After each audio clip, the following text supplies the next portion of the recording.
The bank vault included an iron-reinforced wall and a 20-ton hefty door. The manufacturers were so confident in it that they left the bank vault without even adding a security alarm, due to the fact that it was called the unbreakable vault. Its delusion was destroyed when the bandits came up with a cunning scheme, fooled the guards for a whole 27 hours, and hid in the vault. Welcome back to zaintv's video content once more. What was this elaborate scheme, viewers, and why is it regarded as the largest bank heist in history? Prior to delving into the topic, let us go right into July 19, 1976. On Monday, when the sun rose, employees began to arrive at the Société Générale Bank in Nice, France. This bank has the strongest vault to this day and was once thought to be the safest bank in the entire globe. In line with protocol, a member of the bank staff proceeded to access the vault. The door was sturdy and had a highly intricate lock. The door would not open even after they had input the lock combination. It's crucial to understand that there have been previous problems with this door. It weighed around 20 tons, so getting trapped was common. The bank employees thought it was still stuck, so they got in touch with the business that makes the vaults. The company's professionals arrived at the bank after 30 minutes and began trying to unlock the door. Surprisingly, though, not even the company's professionals were able to unlock the door this time. Despite their best efforts, this door was not yet ready to be opened. Customers were standing in line, thus this was becoming a severe issue that affected the bank's reputation. They tried for 3 hours before deciding to bore a hole in the vault's wall to investigate the reason for the stopped door.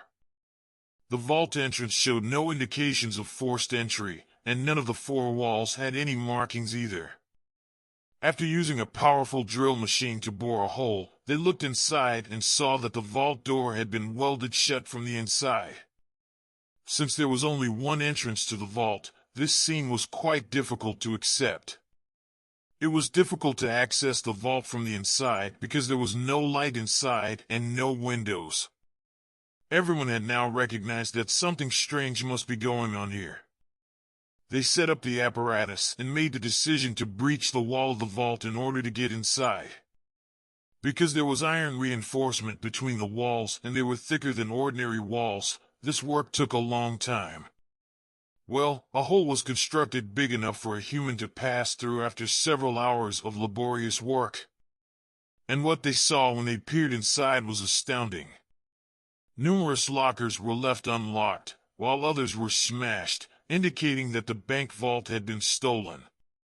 The most intriguing aspect is that spray paint was used to write these well-known phrases on the vault's wall. What the words mean in English is without arms, without hate, and without violence. The bank employees found a tunnel beneath the vault floor just as they were gathering their courage. The cops, who had arrived by then, had the responsibility now. Before making their getaway, the bandits had broken into 400 of the 4,000 safe deposit boxes within the vault and taken valuables including cash and gold chunks. The greatest subterranean sewage system in the city was accessible through the tunnel they had excavated. Numerous pieces of evidence, including tools and 27 gas cylinders that the burglars had used to light a welding torch, were discovered by the police there. In addition, a kilometer-long electrical wire and fresh air ventilation apparatus and wastewater lines were discovered. The value of this robbery exceeded $20 million. As of right now, its estimated worth is $110 million, or about 900 crore rupees. Not only was it the largest bank heist of the century, but this police probe is currently the largest in France as well. Now, however, this had become global in scope. The bank's image had undoubtedly taken a hit, but the French police also felt deeply regretful about this episode. The authorities applied intense pressure over the ensuing months, detained people in the area, and questioned bank employees. However, there was no sign of the robbers anywhere. Then, in October 1976, 3 months later, the police got a big lead. A tip from his own girlfriend had led to the apprehension of one of the thieves' comrades. He first denied any involvement, but after being pressured by the authorities, he ultimately gave up and revealed the identity of the entire gang. The cops were taken aback by the fact that this group had a reputation for stealing little items. They had committed such a significant bank theft, this was not being processed.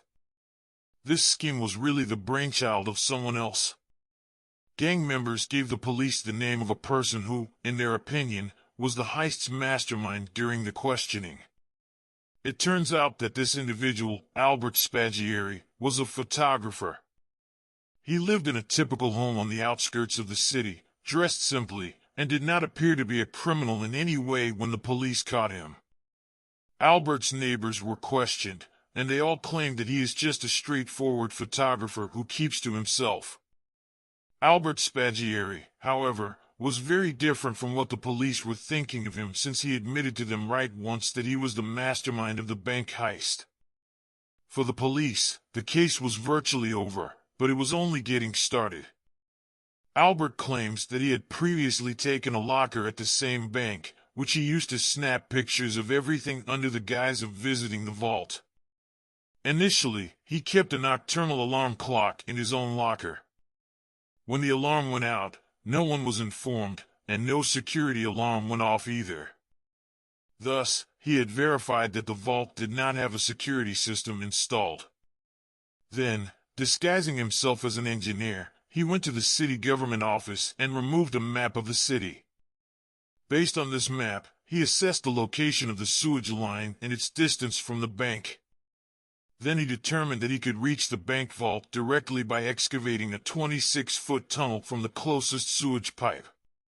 Since this operation was going to take a lot of work, Albert called a local mafia and gave him the entire scheme. That thug put his goons to work on this assignment. Due to the lack of machinery, digging the tunnel took around 2 months. It was also crucial that this activity be done exclusively at night, when the bank is empty. Albert did everything he could to make sure of the following 27 hours, eating lunch and dinner there. And as they were heading off, they jotted down those well-known phrases. Albert was brought before the judge by the police, and he also confessed his guilt there. He had scribbled on a piece of paper during the interrogation with the proof of his scheme and the specifics of the stolen funds in a code word.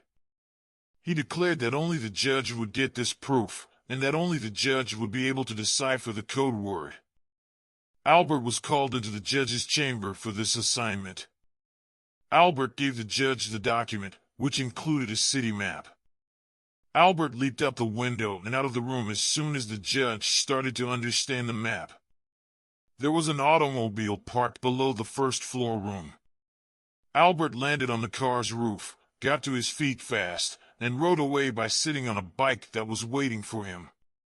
The police searched for him non-stop, but they were unable to apprehend him.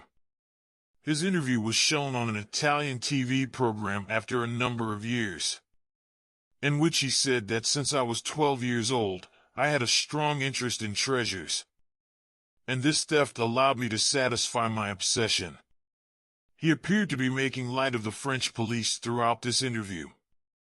Where Albert went after that is still a mystery that hasn't been answered. 1989 saw Albert Spaghieri pass away.